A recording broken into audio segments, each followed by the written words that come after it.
Hello guys, ഞാൻ പറഞ്ഞില്ലായിരുന്നു pension കിട്ടുന്ന ദിവസം നമുക്ക് പുറത്തുനിന്നാണ് ഡിന്നറൊക്കെ. അപ്പോൾ ഈ പൊതിയിലൊക്കെ എന്തൊക്കെയാണെന്നറിയാമോ? അത് ഇഷ്ടംപോലെ പൊതിയുണ്ട് കേട്ടോ. ഒരു 5-6 പൊതിയുണ്ട്. അതിൻ്റെ അടിയിൽ വേറൊരു സംഭവം ഉണ്ട്. അപ്പോൾ അതെന്തൊക്കെയാണെന്ന് നമുക്കൊന്ന് അത് തുറന്നൊന്ന് നോക്കിയാലോ? ഓക്കെ, അപ്പോൾ വാ.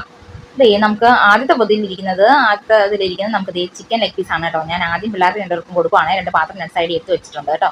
അത് കഴിഞ്ഞ് നമുക്ക് ചിക്കൻ കറിയല്ല, ചിക്കൻ റോസ്റ്റ് ആണ് കേട്ടോ. ചിക്കൻ റോസ്റ്റ്, അതെ, ആ ചിക്കൻ റോസ്റ്റ് കുറച്ച് ഗ്രേവി ഉള്ള റോസ്റ്റ് പോലുള്ളതാണ്. പിന്നെ അതേ ഉള്ളിക്കറി എന്ന് പറഞ്ഞാൽ ചിക്കൻ്റെ കുഞ്ഞ് പീസും അതിൻ്റെ ഒരു ഗ്രേവി നമുക്ക് പൊറോട്ടയുടെ കൂടെ കഴിക്കാനായിട്ടുള്ളത്.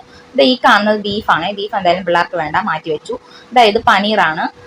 പനീർ മാറ്റി വെക്കുവാണ്, കാരണം ബീഫും ചിക്കനും കഴിക്കാത്തവരുണ്ട്, പിന്നെ ചിക്കൻ കഴിക്കാത്തവർക്ക് ബീഫ് കഴിക്കുന്നവരുണ്ട്, അങ്ങനെയൊക്കെ. പിന്നെ നമുക്ക് കുറച്ച് സവാള, ക്യാരറ്റ്, കുക്കുംബർ, നാരങ്ങ എല്ലാം കൂടെ കൂട്ടിട്ട് കുറച്ച് സാലഡ് പോലെ സംഭവം ഉണ്ടായിരുന്നു കേട്ടോ.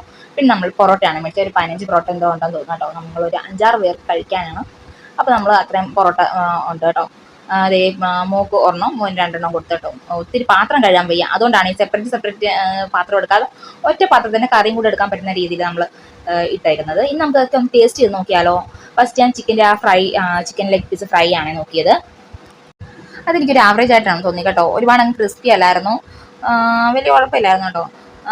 കുറച്ചുകൂടെ സ്പൈസ്നെസ് വേണമായിരുന്നു കേട്ടോ. അത് കഴിഞ്ഞതേ മാവിൽ മുക്കിയ സവാള ഉണ്ടായിരുന്നു കേട്ടോ. അത് എനിക്ക് കുറച്ച് ടേസ്റ്റി ആയിട്ട് തോന്നിയേ.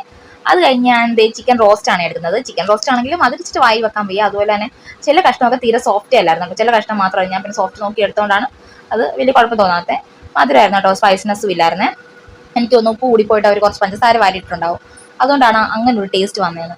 പിന്നെ ഞാൻ അത് കഴിഞ്ഞ് പനീറും എൻ്റെ മോൻ അത് തന്നെ ഭയങ്കര മധുരം, അല്ല പ്രത്യേകിച്ച് ടേസ്റ്റ് ഒന്നും ഇല്ലായിരുന്നു. എന്തോ ഒരു വേറൊരു ടേസ്റ്റ് അറിയാതിരിക്കാൻ കുറച്ച് മധുരം വാരിയിട്ടേക്കുന്ന പോലെയാണ് എനിക്ക് തോന്നിയത് പനീറാണെങ്കിൽ. അതൊരു ആവറേജ് ഫീൽ മാത്രമേ ഉള്ളായിരുന്നു കേട്ടോ. പ്രത്യേകിച്ച് ഒരു ടേസ്റ്റ് ഒന്നും എനിക്ക് വന്നില്ല, കാരണം നമ്മൾ പലയിടത്തും മേടിക്കുന്നതാണ്. അപ്പോൾ ആ ഒരു ടേസ്റ്റും കാര്യങ്ങളൊന്നും ഇല്ലായിരുന്നു കേട്ടോ. 2 കറിക്കും, ബോസ്റ്റിനും ഇല്ലായിരുന്നു, നമ്മുടെ പനീറിനും ഇല്ലായിരുന്നു. പിന്നെ ഞാൻ ടേസ്റ്റ് ചെയ്തത് നമ്മുടെ ഉള്ളിക്കറിയാണ്. ഉള്ളിക്കറി പിന്നെ ഒരു ടേസ്റ്റ് ഉണ്ടായിരുന്നു. ഉള്ളി എന്ന് പറഞ്ഞാൽ അതിൽ കുറച്ച് ചിക്കനൊക്കെ ഇട്ടിട്ടുണ്ട് കേട്ടോ. അപ്പം നമ്മുടെ വീഡിയോ ഇത്രയേ ഉള്ളൂ. എല്ലാവർക്കും ഇഷ്ടപ്പെട്ടെങ്കിൽ ലൈക്കും കമൻറ്റും ഷെയറും പിന്നെ മറക്കാതെ സബ്സ്ക്രൈബ് ചെയ്യണേ. അപ്പോൾ അടുത്ത വീഡിയോ വരുന്നവരേക്കും ടാറ്റാ, ബൈ, ടേക്ക് കെയർ.